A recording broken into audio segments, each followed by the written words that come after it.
किम उसको देखकर उसकी तारीफ करता है कि आप तो इतने सालों में बिल्कुल भी नहीं बदली, आप अभी भी बहुत खूबसूरत हैं। फिर वो कहता है कि वैसे आप लोग तो एक दूसरे को जानते ही होंगे। तो किंग कहता है कि हाँ, ये मेरी भाभी है, पर हम काफी सालों के बाद मिल रहे हैं। इस पर कृत्साना भी कहती है कि हाँ, पूरे 14 ईयर्स के बाद। और वो इनडायरेक्टली इन्हें टोंट मारने लगती है कि हमें तो राज परिवार वाले पूछते ही नहीं है, हमारे पति की मौत के बाद सब कुछ बदल गया, जिससे क्वीन चिढ़ जाती है। पर किंग बिल्कुल शांत रहते हैं और कृत्साना को पैलेस आने के लिए इनवाइट करते हैं। इसके बाद किंग कृत्साना को अपनी नीज मिनी से भी मिलवाता है। फिर 2 दिन गुजर जाते हैं मगर प्रिंस अभी तक घर वापस नहीं आया, जिससे उसके परिवार वालों को काफी टेंशन होती है। वो अपने लोगों को प्रिंस की तलाश में भेजते हैं मगर कोई फायदा नहीं होता, जिससे अब किंग इन पर बहुत ज्यादा गुस्सा होते हैं कि क्राउन प्रिंस बनने के बाद भी उसे अपनी जिम्मेदारियों का कोई एहसास नहीं है। न्यूज में भी प्रिंस के मिसिंग होने की खबर चलने लगती है। तो नकुन पैलेस आ जाता है, जहाँ उसकी ग्रैंडमा कहती है कि नकुन, तुम्हें जंगल में वो जगह तो याद है ना जहाँ तुम दोनों बचपन में खेलने जाया करते थे?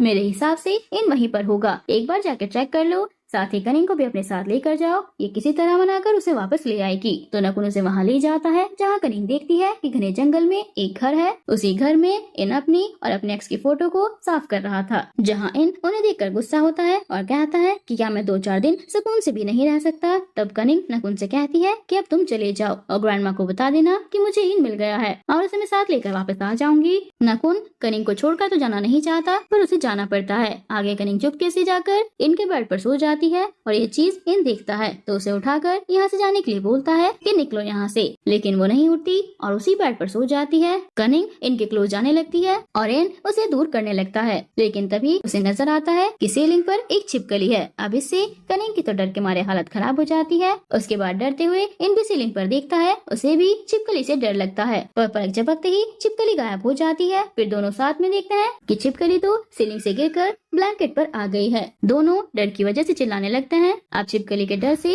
ये दोनों रात में घर के अंदर सोने से तो रहे, इसलिए घर के बाहर एक छोटा सा टेंट बनाते हैं। तब कनिंग पूछती है कि तुम क्यों प्रिंस नहीं बनना चाहते हो, बताओ। इन कहता है कि तुम्हें ये स्टार्स दिखाई दे रहे हैं ना, ये दिखने में तो सुंदर है मगर ये अपनी मर्जी से कहीं नहीं जा सकते। कनिंग कहती है कि कुछ स्टार्स तो मूव करते हैं ना, तुम्हें बस चूज करना है कि तुम किस तरह के स्टार्स बनना चाहते हो। और दोनों सो जाते हैं। जब सुबह उनकी नींद खुलती है तो कनिंग इनके आर्म्स में सोई हुई थी। दोनों को बहुत अच्छा लग रहा होता है, पर दोनों एक्टिंग करने लग जाते हैं। जब वह कनिंग को हक करता है तो कनिंग वहाँ से भागने की कोशिश करती है और टेंट से टकरा भी जाती है। फिर जब वे बाहर निकलती है तो देखती है कि नकुन वहीं पर खड़ा है। तो पूछती है कि तुम कब आए? वो कहता है कि अभी अभी आया हूँ, पर एक बात बताओ, प्रिंस इन जाने के लिए तैयार हुए या फिर नहीं? तो कहती है कि हाँ, हो गए हैं। इसके बाद वे लोग पैलेस वापस आ जाते हैं। प्रिंस इन सबसे आगे जा रहा होता है और बीच में होती है कनिंग और सबसे लास्ट में नकुन। इसलिए जब कनिंग पथरीले रास्ते पर लड़खड़ाकर गिरने वाली होती है तो नकुन उसे पकड़ लेता है। आवाज सुनकर इन भी पीछे मुड़ता है तो देखता है कि पहले नकुन ने कनिंग को पकड़ा हुआ है, फिर भी उसके शूलेस भी बांध रहा था। इन जाता है और कहता है कि तुम हटो, ये मेरी ड्यूटी है।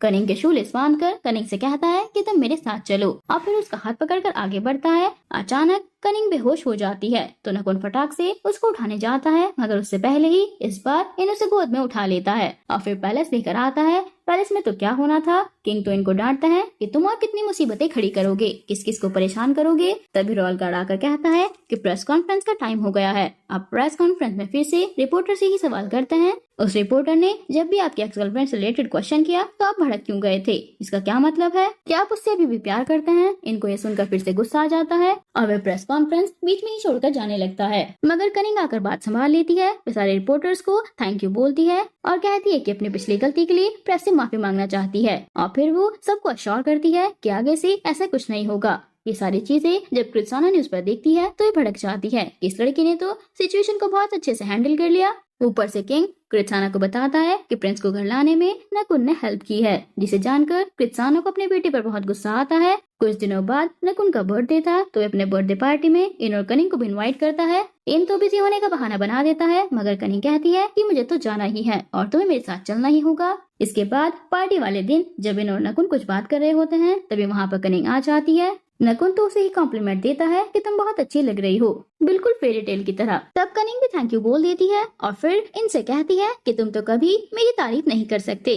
फिर वो नकुन से पूछती है कि बर्थडे बॉय तुम यहाँ क्या कर रहे हो। तो वे कहता है कि मैं प्रिंस और प्रिंसेस को पिक करने के लिए आया हूँ। उसके बाद बर्थडे पार्टी में कनिंग सरप्राइज हो जाती है क्योंकि नकुन ने उसके तीनों फ्रेंड को भी इनवाइट किया हुआ था, जिससे कनिंग की तो खुशी का ठिकाना नहीं था। पूरी पार्टी में नकुन कनिंग को प्रायोरिटी देता है, उसके पास घूमता रहता है। तो कनिंग उसे सबके सामने गाने को भी कहती है और जब वे शर्माता है तो कनिंग कहती है कि मैं भी तुम्हारा साथ दूंगी और फिर दोनों खुलकर माइक पर गाना गाते हैं और डांस भी करते हैं। ये सारी चीजें इनको ठीक नहीं लगती और वे कनिंग को अपने साथ खींच कर जाने लगता है, जिससे कनिंग डगमगा जाती है। तो नकुन ही उसका हाथ पकड़कर उसे गिरने से बचाता है। इन कनिंग को साइड में ले जाकर काफी डांटता है और पार्टी में एक प्रिंसेस की तरह बिहेव करने को कहता है। तभी पार्टी में होती है मिनी की एंट्री और वे सीधे इनके गालों पे किस करते हुए कहती है कि सरप्राइज, जिससे कनिंग हो जाती है अनकंफर्टेबल।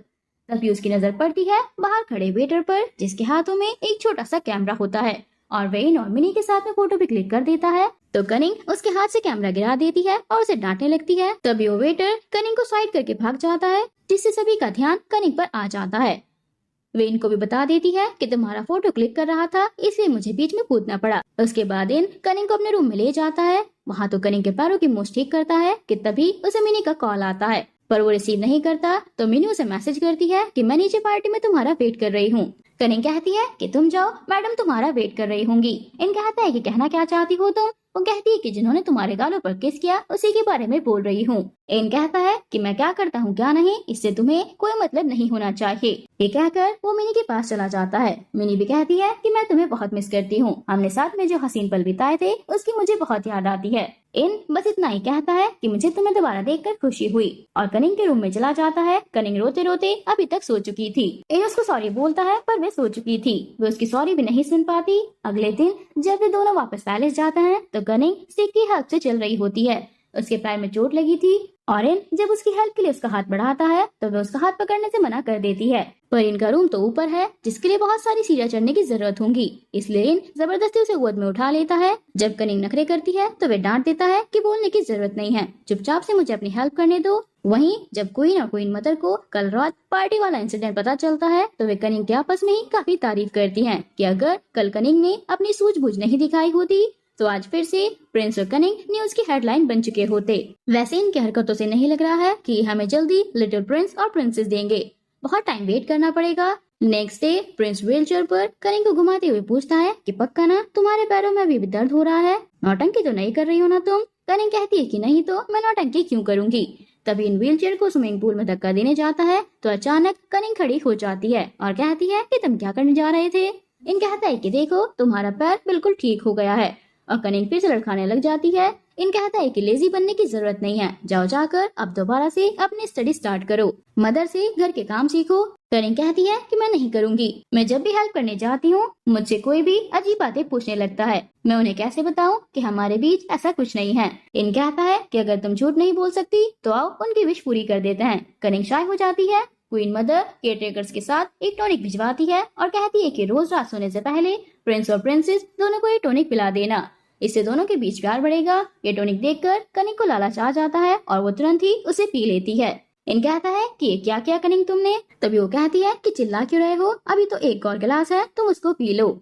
इन उसे पीने से मना करता है तो दूसरा गिलास भी कनिंग पी जाती है। तो जल्दी से केयरटेकर जाकर ये सारी बात क्वीन मदर को बताती है। क्वीन मदर कहती है कि टॉनिक बहुत ही स्ट्रॉन्ग था, तुम लोग एक काम करो उनका कमरा बाहर से लॉक कर दो। तो वैसा ही करती हैं। वहीं रूम के अंदर कनिंग को अचानक इतनी ज्यादा गर्मी लगती है। उसके बाद वे इनको देखती है जो टॉनिक की वजह से उसे बहुत हैंडसम लगने लगता है। वे उसके क्लोज आती है। इन रूम से बाहर निकलना चाहता है पर दरवाजा लॉक होने की वजह से उसे कनिंग के साथ ही रहना पड़ता है। उसके बाद ही उसे वॉशरूम में लेकर जाता है, जिससे कनिंग थोड़ी देर के लिए शांत हो जाती है और कहती है कि ये सब पक्का उस ड्रिंक की वजह से हुआ होगा जो क्वीन मदर ने हमें दिया था। मैंने 2 गिलास भी पी लिए। वर्मा चाहती है कि हमारा बच्चा हो, पर उन्हें क्या पता कि हमारे बीच तो प्यार ही नहीं है, बच्चा कहाँ से आएगा। इन कहता है कि प्यार हो ना हो हमने शादी की है तो हमें अपना वंश आगे बढ़ाना ही पड़ेगा। ये सुनकर कनिंग हैरान हो जाती है कि बिना प्यार के वो सब कैसे हो सकता है, मुझसे नहीं हो पाएगा। इसके बाद इन गेट खुलवाता है। कनिंग केयरटेकर को डांटने लगती है कि मैंने तुम लोगों पर इतना भरोसा किया था, तुम्हें अपना फ्रेंड माना था और तुमने मेरे साथ चीटिंग की। तभी वहाँ पर क्वीन आ जाती है और कहती है कि इन्हें डांटने से क्या होगा, ये सब हमारी मर्जी से हुआ है।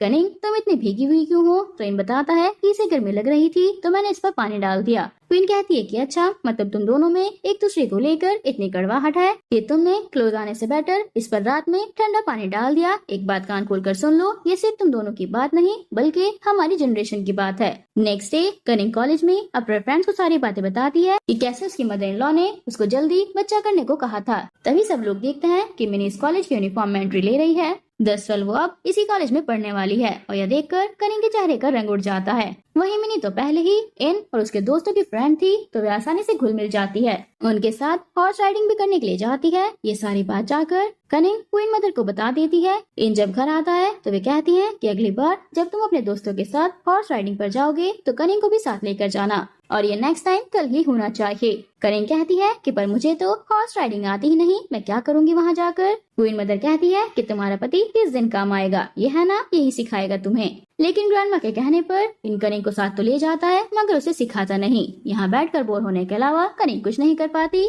साथ ही उसको रियलाइज होता है कि इनकी जोड़ी मिनी के साथ ही ज्यादा अच्छी लगती है। फिर रात में इन और कनिंग को फिर से टॉनिक पीने को दिया जाता है। इस बार दोनों को वो टॉनिक पीना पड़ता है। इसके बाद केयरटेकर अगेन डोर पर कान लगाकर अंदर की आवाजें सुनती हैं और आपस में कहती हैं कि शो स्टार्ट होने वाला है। नेक्स्ट डे क्वीन और क्वीन मदर दोनों इन और कनिंग को थैंक यू बोलते हैं। सबके सामने दोनों काफी लवी डे बिहेव करते हैं मगर अकेले में ये फिर से रूड हो जाते हैं। और एक फ्लैशबैक से हमें पता चलता है कि कल रात ऐसा कुछ नहीं हुआ था। वे बेड पर उछल कूद कर रहे थे जिसकी आवाज सुनकर केयरटेकर्स को लगा था कि ये लोग एंजॉय कर रहे हैं। जिसके बाद तो उन्होंने एक दूसरे के हाथ पैर बांध दिए थे और अपने जज्बातों पर कंट्रोल करके सो गए थे। रात में कनिंग देखती है कि क्वीन ऐसे ही टहल रही है, वो किंग के साथ नहीं सो रही है। तो ये बात कनिंग इनसे अगले दिन शेयर करती है कि लगता है किंग और क्वीन के बीच कोई प्रॉब्लम चल रही है। इन कहता है कि चलो मॉम से ही पूछ लेते हैं। पर कनिंग को क्वीन से डर लगता है तो वो कहती है कि उनसे पूछने से बेहतर है कि मैं क्वीन मदर से पूछ लूं। दोनों क्वीन मदर के पास जाते हैं और उनसे सारी बातें बताते हुए कनिंग कहती है कि मेरे मॉम डैड तो एक रात भी ऐसा नहीं करते कि अलग सो जाएं, पर क्वीन किंग के साथ नहीं सोती, ऐसा क्यों है? क्वीन मदर के पास इस सवाल का जवाब तो नहीं होता, इसलिए वो उन्हें समझाने लगती है कि किंग और क्वीन की लाइफ दिखने में बहुत ही ग्लैमरस लगती है मगर उनकी भी अपनी परेशानियां हैं। तभी वहाँ पर क्वीन आ जाती है और इनके आपस की बातें सुन लेती है और वो कनिंग से कहती है कि मैं क्या करती हूँ क्या नहीं, मुझे नहीं लगता कि इसका तुम्हें कुछ मतलब होना चाहिए और ना ही मुझे इसका हिसाब किताब तुम्हें देने की जरूरत है। जब तुम इतनी ही नॉलेज झाड़ रही हो कि पति पत्नी को हमेशा साथ रहना चाहिए तो अब से तुम दोनों भी हर रात एक ही रूम में सोओगे और इस तरह ये दोनों उल्टा फंस जाते हैं। रात में इन कनिंग को खूब सुनाता है कि तुम्हारी वजह से अब डेली मुझे तुम्हारे साथ रहना पड़ेगा। फिर दूसरी ओर हम क्वीन मदर और क्वीन को साथ में चाय पर डिस्कशन करते हुए देखते हैं। क्वीन मदर कहती है कि बेटा, मैंने कभी तुम्हें अपनी बहू नहीं समझा बल्कि अपनी बेटी की तरह प्यार किया है, बताओ तुम्हें क्या प्रॉब्लम है? क्वीन कहती है कि क्वीन मदर, आपने मुझसे जैसा कहा मैं वैसा ही करती आई हूँ। मेरे घर वालों ने कहा शादी कर लो तो मैंने शादी कर ली। यहाँ आई तो आप लोगों ने बच्चा करने को बोल दिया, हमारे वंश का चिराग दो, मैंने वो भी दे दिया। फिर आपने कहा कि किंग की ढाल बन कर रहो, उनकी हर तरीके से सेवा करो और बच्चों को सही से बड़ा करो, मैंने वो भी कर दिया। फिर कहा कि अपने बेटे की शादी करवाओ और अपनी बहू को रानी की तरह ट्रेन करो, मैं वो भी कर रही हूँ। पर इन सब में मुझे कहीं ना कहीं बहुत ही अकेलापन फील होता है। उनकी बातें किंग भी सुन रहा होता है और फिर वो अकेले में क्वीन से बातें करता है और क्वीन ने अब तक किंग का जो भी साथ दिया वो उसके लिए थैंक यू भी बोलता है और कहता है कि मुझे पता है आजकल मैं कुछ ज्यादा ही बिजी रहता हूँ इसलिए तुम्हें टाइम नहीं दे पा रहा, पर मैं ऊपर जाने से पहले ये सारी चीजें ठीक करना चाहता हूँ ताकि आगे चलकर राजगद्दी संभालने में इनको कोई दिक्कत ना आए। नेक्स्ट डे इन कॉलेज जा रहा होता है, उसके पीछे कनिंग भी जाती है मगर क्वीन उसे रोक लेती है और कहती है कि आज तुम्हारा पैलेस में ही क्लास होगा इसलिए कॉलेज जाने की जरूरत नहीं है। कनिंग का मुंह लटक जाता है पर क्वीन का ऑर्डर है तो उसे फॉलो करना ही पड़ेगा। अब 2-3 दिन लगातार कॉलेज ना जाने से कनिंग के फ्रेंड्स परेशान हो जाती हैं कि वो कहाँ चली गई। कॉल भी करती हैं पर कनिंग का फोन भी जमा कर लिया गया था ताकि वो सिर्फ और सिर्फ पढ़ाई पर फोकस करे, इसलिए कनिंग की फ्रेंड्स आ जाती हैं। कनिंग के मायके और उसके पेरेंट्स के बारे में बातें करती हैं कि कनिंग से कोई कनेक्शन नहीं हो पा रहा है। तो कनिंग के पेरेंट्स जाते हैं सीधा पैलेस। वो क्वीन से कहते हैं कि हमें हमारी बेटी से मिले हुए बहुत दिन हो गए हैं, ऊपर से फोन पर भी बात नहीं हो पा रही है। कनिंग की मॉम का कल बर्थडे है तो क्या आप कनिंग को कुछ दिन के लिए हमारे साथ भेज सकती हैं? मगर क्वीन साफ मना कर देती है कि अभी कनिंग के लिए क्वीन बनना ज्यादा इम्पोर्टेंट है, जिससे कनिंग की मॉम तो रो देती है क्योंकि आज से पहले तो उन्होंने कनिंग के बिना कभी अपना बर्थडे सेलिब्रेट नहीं किया। कनिंग के डैड अपनी वाइफ को समझाते हैं कि अब कनिंग सिर्फ हमारी बेटी ही नहीं बल्कि क्राउन प्रिंसेस बन चुकी है, आगे चलकर उसे क्वीन बनना है, उसे बहुत सारी रिस्पॉन्सिबिलिटीज निभानी होंगी। ये सारी बातें इन भी सुन रहा था। दूसरी ओर कॉलेज में कनिंग के फ्रेंड्स नकुन से उसके फोन में एक वीडियो मैसेज रिकॉर्ड करवाती हैं, जिसमें वे कहती हैं कि हमें तुम्हारी चिंता हो रही है, तुम ठीक होना कनिंग, अपना ख्याल रखना, हम तुम्हारा इंतजार कर रहे हैं। ये वीडियो मैसेज जाकर नकुन कनिंग को दिखा देता है तो कनिंग थोड़ा इमोशनल हो जाती है और कहने लगती है कि एक तुम ही तो हो जो मुझे समझते हो। कल मेरी मॉम का बर्थडे है, प्लीज तुम एक बार किंग और क्वीन से बात करके देखो ना, वो मुझे जाने दें। ये सारी बातें सुन लेता है मगर कोई रिएक्शन नहीं देता। नकुन कनिंग से कहता है कि एक बार इनसे बात करके देखो ना, क्या पता वे तुम्हारी हेल्प कर दे, मगर वो तो हेल्प करने से मना कर देता है, जिससे कनिंग गुस्सा हो जाती है। इसके बाद नकुन जाकर क्वीन से बात करता है मगर क्वीन मना कर देती है। फिर ये बात जाकर नकुन कनिंग को बताता है तो वे बेचारी रोने लगती है। इनको थोड़ा बुरा लगता है तो वे खुद जाकर अपने पेरेंट्स से बात करता है पर उसे भी ना सुनने को मिलता है। इन अपने पेरेंट्स से कहता है कि मैंने अपनी वाइफ के लिए आज तक कुछ भी नहीं किया, मैं चाहता हूँ कि मैं खुद उसके परिवार के पास उसे लेकर जाऊँ, बाकी चीजें तो लगी रहेंगी पर मेरी मदर इन लॉ का बर्थडे तो साल में एक बार ही आएगा। इनके दिल में कनिंग के लिए केयर देखकर उसके पेरेंट्स उसे इजाजत दे देते हैं। फिर क्या था, नेक्स्ट डे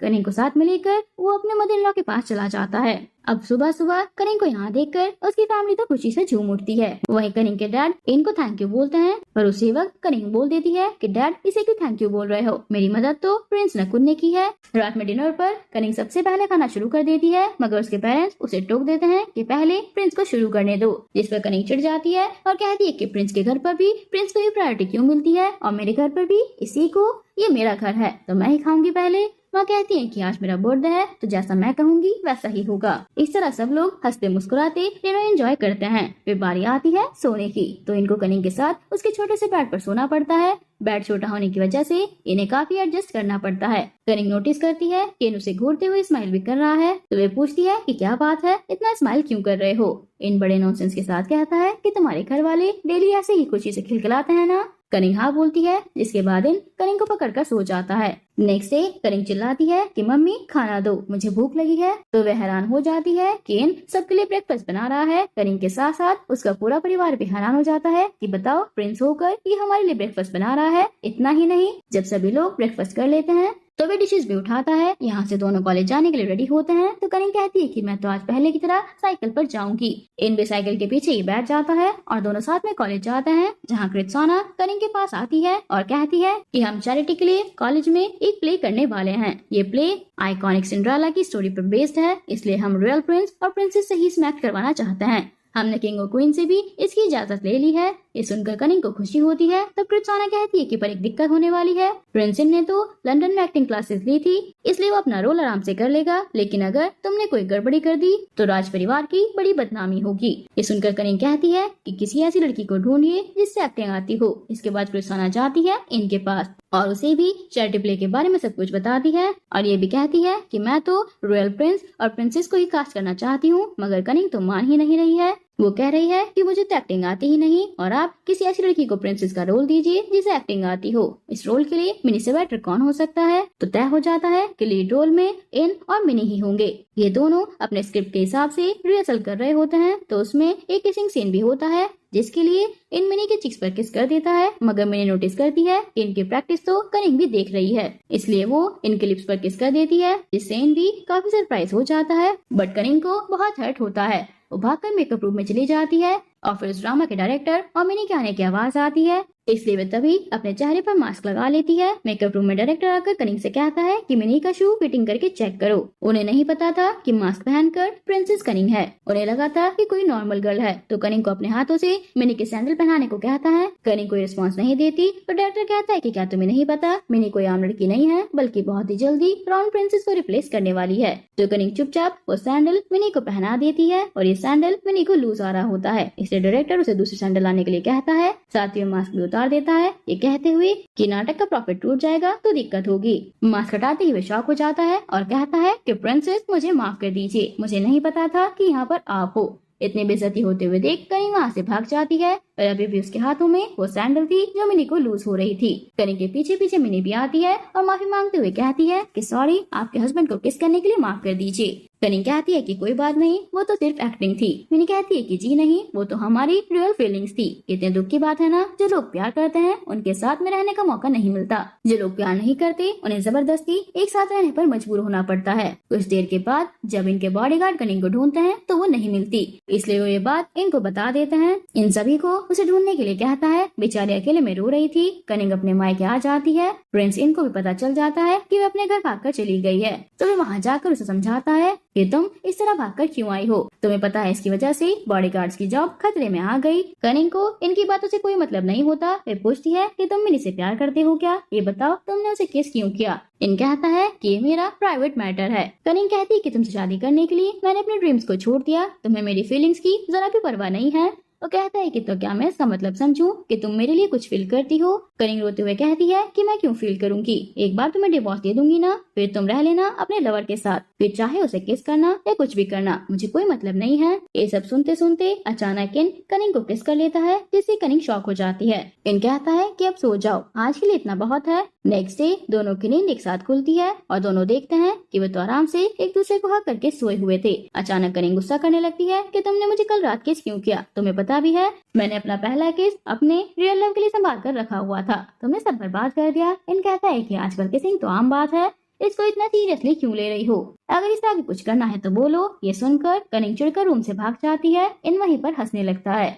ब्रेकफास्ट के टाइम पर जब वो इनको देखती है तो ऐसा लगता है कि जैसे वो अभी भी उसको किस करने जा रहा हो, जिससे वो चिल्लाने लगती है। ये चीज कनिंग के भाई को बड़ी अजीब लगती है। वो सोचता है कि शायद मेरी बहन का स्क्रू ढीला हो गया है। ब्रेकफास्ट के बाद प्रिंस इन कनिंग के फैमिली वालों को थैंक यू बोलता है और कहता है कि हमें इजाजत दीजिए, अब हमें जाना होगा। अब उसके बाद इन और मिनी को ड्रामा की रिहर्सल करते हुए देखते हैं, जहाँ कनिंग भी है जो कि अपने ख्यालों की दुनिया में खोई हुई है। वे अपनी और इनकी किस करते हुए ड्राइंग बना रही है। तभी वहाँ पर नकुन आ जाता है और कहता है कि तुम ठीक हो ना। ये कहते हुए वो कनिंग को हक कर लेता है। कल उसने सुना था कि कनिंग नहीं मिल रही है, इसलिए वो परेशान था, मगर इन दोनों को हक करते हुए देखकर मैंने इनसे कहती है कि लगता है ये दोनों काफी क्लोज हैं। ये देखकर इनको गुस्सा आ जाता है और वो जाकर नकुन को अपनी वाइफ से अलग करता है। नकुन कहता है कि क्या हो गया भाई, मैं तो बस उसके लिए परेशान था। इन कहता है कि एक बात बताओ, तुम्हारी वाइफ को कोई हक करेगा तो कैसा लगेगा। मैं एक बात क्लियर कर देता हूँ, चाहे जो भी सिचुएशन हो तुम मेरी वाइफ को टच नहीं करोगे।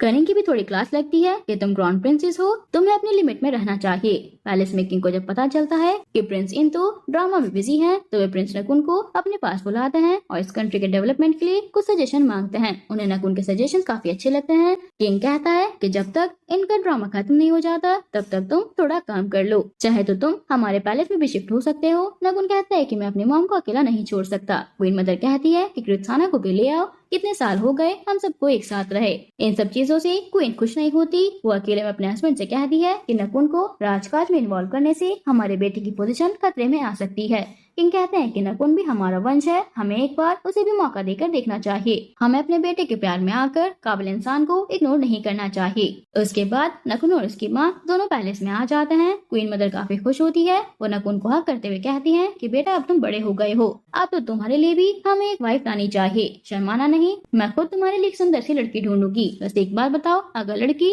कनिंग की तरह हो तो क्या तुम्हें पसंद आएगी। यहाँ से आगे इनके बर्थडे की बात चलती है। सभी कहते हैं कि धूमधाम से बर्थडे मनाया जाएगा, लेकिन वह कहता है कि मुझे ज्यादा तामझाम पसंद नहीं, इवेंट सिंपल होना चाहिए। अब कृत्साना और नकुन अपने रूम में जाते हैं जो काफी शानदार था। इनके वेलकम के लिए वैसे तो काफी सारा स्टाफ है। पर्सिया नाम की एक और लेडी है जो कि पहले कृत्साना की केयरटेकर हुआ करती थी। जब वे साथ में थे वो कृत्साना के पास वापस आकर बहुत खुश थी। कृत्साना भी उसे गोल्ड के नेकलेस गिफ्ट करते हुए कहती है कि तुम्हें पहले की तरह फिर से मेरे लिए बहुत कुछ करना होगा। सिया कहती है कि आप बस हुक्म कीजिए। इसके बाद हम इनको उनके दोस्तों के साथ बर्थडे सेलिब्रेट करने के लिए जंगल वाले घर में दिखाते हैं, जहाँ कनिंग सबसे पहले इनको बर्थडे विश करना चाहती है, जिसके लिए वे जाकर इनके रूम में बेड के नीचे छिप जाती है।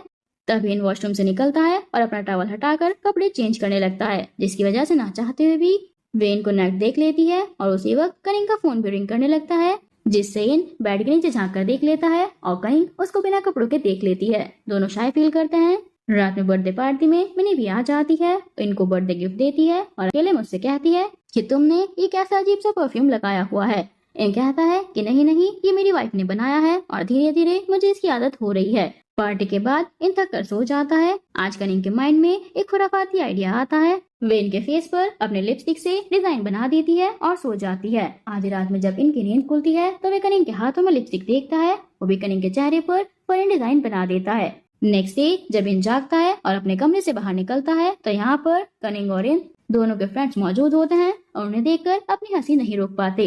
तब कनिंग बाहर आती है और उसको देखकर भी सब हंसने लगते हैं। यहाँ तक कि इन भी कनिंग पर हंसता है और कनिंग इन पर। जब दोनों खुद को मिरर में देखते हैं तो समझ जाते हैं कि सभी हम दोनों पर हंस रहे थे।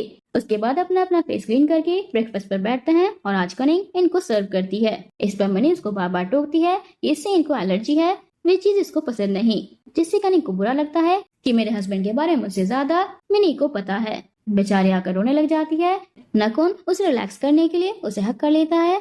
तभी वहाँ पर इना आ जाता है और गुस्से में नकुन से कहता है कि तुम्हें कितनी बार कहना पड़ेगा कि कनिंग मेरी वाइफ है, उसके साथ तमीज से पेश आओ। फिर वह कनिंग को अपने रूम में खींच कर ले जाता है और वहाँ उसको भी डांटता है कि तुम्हें समझ नहीं आ रहा क्या। नकुन बस बहाना ढूंढता है तुम्हारे क्लोज आने का। कनिंग कहती है कि तो क्या हुआ, तुम भी तो बहाना ही ढूंढते हो मिनी के क्लोज जाने का। इस पर इनको गुस्सा आ जाता है और गुस्से में इस बार वे कनिंग को किस कर लेता है और कनिंग से कहता है कि तुम्हें कोई दूसरा टच करता है तो मुझे जेलस फील होता है। इसके बाद ये लोग वापस पैलेस में जाते हैं जहाँ किंग की तबीयत थोड़ी ठीक नहीं है। उन्हें किसी काम से बैंकॉक जाना था, इसलिए वे अपनी जगह प्रिंस इनको भेज देते हैं। काम में बिजी होने की वजह से वे कनिंग को मैसेज का रिप्लाई तक नहीं कर पाता, इससे कनिंग सैड हो जाती है। वहीं मिनी इनसे मिलने के लिए बैंकॉक चली जाती है, जहाँ वो प्रिंस इनके साथ काफी ज्यादा घूमती है। वहाँ पर एक दो रिपोर्टर उनकी फोटो भी क्लिक कर लेते हैं। इनकी गैर मौजूदगी में नकुन कनिंग के क्लोज आने की कोशिश करता है, उसके साथ टाइम स्पेंड करता है, जिससे खुश होकर कनिंग उसे अपनी बनाई हुई परफ्यूम गिफ्ट करती है। हालांकि उस वक्त कनिंग के केयरटेकर उसे रोकती भी हैं, मगर वो नहीं मानती। नकुन भी मना करते हुए कहता है कि किसी को अगर इस बारे में पता चलेगा तो बात बढ़ जाएगी, इसलिए रहने दो। यहाँ बैंकॉक से लौटने के बाद इन कनिंग से मिलने आता है, पर वो उससे नाराज होती है क्योंकि उसने बैंकॉक में कनिंग को इग्नोर किया था। उसने उसके मैसेजेस और कॉल का रिप्लाई भी नहीं किया था, इसलिए अभी कनिंग अपने कमरे में जाकर डोर बंद कर लेती है और इन उसे मनाता है, तब वो मान जाती है। नेक्स्ट डे जब इन कहता है कि मेरा परफ्यूम खत्म होने वाला है, मुझे न्यू बॉटल चाहिए। कनिंग खुशी से कहती है कि जी बिल्कुल, मगर उसी वक्त वहाँ पर केयरटेकर आकर कहती है कि प्रिंसेस आपको क्वीन मदर बुला रही हैं, जिससे इन और कनिंग दोनों डर जाते हैं कि क्या हो गया। उन्हें पता चलता है ये न्यू कोरियन ड्रामा रिलीज हुआ है और क्वीन मदर उसे कनिंग के साथ दिखना चाहती हैं। इन कहता है कि ठीक है तुम जाओ, मैं खुद ही परफ्यूम ले लूंगा। जब वो परफ्यूम लेकर निकलता है तो परफ्यूम की बोतल पर नकुन का नाम लिखा हुआ देखता है और इस बारे में जब वे कनिंग से पूछता है तो वे कहती है कि मुझे नहीं पता था, मैं किसी और को ये परफ्यूम नहीं दे सकती, इसलिए मैंने ये नकुन के लिए बनाया था। इन नाराज होकर वहाँ से चला जाता है और अकेले में नकुन से कहता है कि तुम्हें तो परफ्यूम कभी मिलने नहीं वाली। रात में कनिंग इनको मनाने के लिए उसके रूम में आती है। इन मानने को तैयार नहीं होता। वो कहता है कि तुम्हें जो करना है तुम कर सकती हो, अब मैं तुम्हें कुछ नहीं बोलूंगा। कनिंग माफी मांगते हुए कहती है कि मेरे लिए यहाँ पर 5000 रूल्स बनाए गए हैं, जिसमें से मैंने अभी तक सिर्फ 30 ही रूल पढ़े हैं। मुझे सच नहीं पता था कि मैं सिर्फ अपने हस्बैंड को ही अपनी बनाई हुई परफ्यूम दे सकती हूँ। अगर तुम मेरी सॉरी एक्सेप्ट कर लोगे तो मैं इस रूम से चली जाऊंगी, वरना रात भर तो मैं ऐसे ही देखती रहूंगी। इन कहता है कि इस बार मैं तुम्हें माफ नहीं करूंगा। कनिंग भी हंसते हुए कहती है कि मैं तो मजाक कर रही थी, मैं भी जा रही हूँ और कल फिर से कोशिश करूंगी। पर तब तक केयरटेकर्स ने दरवाजा बाहर से लॉक कर दिया था, इसलिए बहुत ट्राई करने के बाद भी कनिंग दरवाजा नहीं खोल पाती। इनके साथ उसे वहीं पर रहना पड़ता है, मगर हर बार की तरह दोनों के बीच में पिलो रख लेती है, जिसे इन हटाने की कोशिश करता है, पर वो ड्रामा करने लगती है कि नहीं नहीं इसे रहने दो। इसके बाद हम देखते हैं कि जिन लोगों ने इनके अब्रॉड में मिनी के साथ फोटो क्लिक की थी वो रिपोर्टर्स कृत्साना ने हायर किए थे। मिनी कृत्साना से कहती है कि आप जो हमारी घूमने फिरने की फोटोज पब्लिक करना चाहती हैं, इससे इनको बहुत ही हर्ट होगा। इस पर कृत्साना कहती है कि मैंने तुमसे कहा था ना कि अगर मुझ पर यकीन रखोगी तो तुम्हारी खोई हुई चीज तुम्हें वापस मिल जाएगी। इसके बाद कृत्साना नकुन को फोटो दिखाते हुए कहती है कि हमारी जीत अब नजदीक है। इससे नकुन को कनिंग की फिक्र होने लगती है। नेक्स्ट डे कनिंग ने इनको ये कहकर बैठा रखा होता है कि मैं तुम्हारी ड्राइंग बना रही हूँ, तो वो इस ड्राइंग में इनके साथ साथ खुद को भी बना रही होती है as a king and queen. तभी वहाँ पर इनकी बड़ी बहन प्रिंसेस लीला आ जाती है, जो कि पता नहीं कुछ सालों से विदेश में रह रही थी, शायद पढ़ाई वगैरह कर रही थी। अब वो अपने भाई से बात करना शुरू करती है, पर भाई का सारा ध्यान इस बात पर होता है कि कनिंग ने मेरी ड्राइंग सही से बनाई है या नहीं। कनिंग तो ड्राइंग को कवर करके खड़ी हो गई होती है, क्योंकि वे नहीं चाहती कि इन उसकी ड्राइंग को अभी देखे। इसके बाद लीला इनको लेकर पैलेस के अंदर चली जाती है। अंदर वे अपनी ग्रैंडमा और अपने पेरेंट्स से मिलती है, जिससे सभी लोग बड़े खुश होते हैं। साथ ही लीला सबके सामने कनिंग की खूबसूरती की तारीफ भी करती है। कृतिका अपने बेटे नकुल के साथ आती है और कहती है कि हमने तुम्हारे आने की खबर सुनी, इसलिए तुम्हारा वेलकम करने आ गए। मगर लीला कृतिका को इग्नोर करती है। वो जाकर सीधा नकुल को हक करती है और उससे बात करने में बिजी हो जाती है। नेक्स्ट दिन घोड़े बेचकर सो रहा था। कनिंग उसको जगाने के लिए उसके पास जाती है। वो उसे अपने पास खींच लेता है और कहता है कि थोड़ी देर और सोने दो। कुछ देर के बाद अचानक गुस्से में टमटमाती हुई क्वीन इनके रूम में एंटर करती है और इनसे कहती है कि 5 मिनट के अंदर किंग से मिलो। तो जब वो किंग के पास जाता है तो उसे किंग और क्वीन दोनों से खूब सुनने को मिलता है, क्योंकि इन और मिनी की बैंकॉक वाली फोटोज वायरल हो जाती हैं। इंटरनेट के साथ साथ न्यूज़पेपर, टीवी, हर जगह ये खबर चल रही होती है कि क्राउन प्रिंस शादीशुदा होने के बाद भी अपनी एक्स गर्लफ्रेंड के साथ घूमते हुए पाए गए। अब इनके पेरेंट्स उसे बताते हैं कि तुम्हें पता भी है तुम्हारी इस हरकत से क्या होगा, तुम्हारे क्राउन प्रिंस के स्टेटस पर बात आ जाएगी और जब कनिंग को पता चलेगा तो उस पर क्या बीतेगी। इस पर इन सिर्फ इतना ही कह पाता है कि वो लड़की सिर्फ मेरी अच्छी दोस्त है। यहाँ पर कोई भी इनकी बातों पर बिलीव नहीं करता। बाहर कनिंग इनका वेट कर रही होती है। वो सोचती है कि जब तक इन कहीं नहीं जाता तब तक थोड़ा फोन चला लूं, एंड फोन खोलते ही उसे अपने हस्बैंड के साथ मिनी की वो खबर मिल जाती है। उसी वक्त इन उसके पास आता है तो गुस्से में कनिंग वहाँ से अकेली ही कॉलेज चली जाती है। इधर हम न्यूज चैनल पर इस खबर को देखते हैं। कृतिका न्यूज वालों को पैसे खिला दिए थे, इसलिए वे इस बात को हाईलाइट कर रहे होते हैं कि इन और मिनी काफी क्लोज हैं। बीच में मिनी नहीं बल्कि कनिंग आई है। इन तो अभी भी मिनी से प्यार करता है, इसलिए वे मिनी के साथ टाइम स्पेंड करना चाह रहा था। साथ ही मिनी कोई ऐसी वैसी लड़की नहीं है, वो कनिंग की तरह गरीब नहीं है बल्कि एक हाई सोसाइटी का पार्ट है। मिनी के अंकल लग्जरी परफ्यूम कंपनी के ओनर हैं। इसके अलावा मिनी एक एथलीट भी है जिसने अब्रॉड से डिग्री कंप्लीट की है और वो इस बार बोथिन की ओर से ओलंपिक में हिस्सा लेने वाली है, जिससे वो जरूर कंट्री का नाम रोशन करेगी। इस तरह की यहाँ पर तारीफ होती है। दूसरी ओर मिनी जब कॉलेज आती है तो कॉलेज के बाहर उसको रिपोर्टर्स घेर लेते हैं, उससे तरह तरह के सवाल करने लगते हैं। फिर जब वो भागकर कॉलेज के अंदर जाती है तो वहाँ पर कनिंग की फ्रेंड्स मिनी से कहती हैं कि तुम्हारी हिम्मत कैसे हुई प्रिंस और प्रिंसेस के बीच आने की। कृतिका न्यूज में जो भी तमाशा चल रहा है उससे बहुत खुश होती है। वो किम से फोन पर बात करते हुए कहती है कि अब वो दिन दूर नहीं जब प्रिंस और प्रिंसेस दोनों का नाम मिट्टी में मिल जाएगा। फिर वो नोटिस करती है कि नकुल कनिंग के लिए परेशान होता है। वे अपने बेटे को समझाती है कि तुम उस लड़की की टेंशन मत लो, एक बार तुम क्राउन प्रिंस बन जाओगे ना तो तुम्हारे लिए एक से बढ़कर एक राजकुमारी आ जाएगी। किंग काफी परेशान होते हैं अपने बेटे के लिए, क्योंकि उनके बेटे की इमेज खराब हो रही है। तो रॉयल स्टाफ सजेशन देता है कि यूनिवर्सिटी में फोटो एग्जीबिशन होने वाली है। अगर इस इवेंट पर प्रिंस और प्रिंसेस साथ में अपीयरेंस देंगे तो लोग इस बात को भूलकर इस इवेंट के बारे में ज्यादा बात करेंगे, इसलिए फिर ऐसा ही करते हैं। फोटो एग्जीबिशन के दौरान इन और कनिंग साथ में मीडिया वालों से मिलते हैं और जब मीडिया वाले इनसे मिनी के बारे में पूछते हैं तो इस साफ साफ कह देता है कि हम दोनों सिर्फ दोस्त हैं, हमने साथ में लंदन में पढ़ाई की है। जब मीडिया वाले देखते हैं कि इन तो हमारी बातों में नहीं आ रहा है तो वो कनिंग को लपेटने की कोशिश करते हैं, ये पूछकर कि आप बताइए आपको कैसा लगता है जब प्रिंस किसी और गर्ल के साथ फ्लर्ट करते हैं, उनके साथ घूमते हैं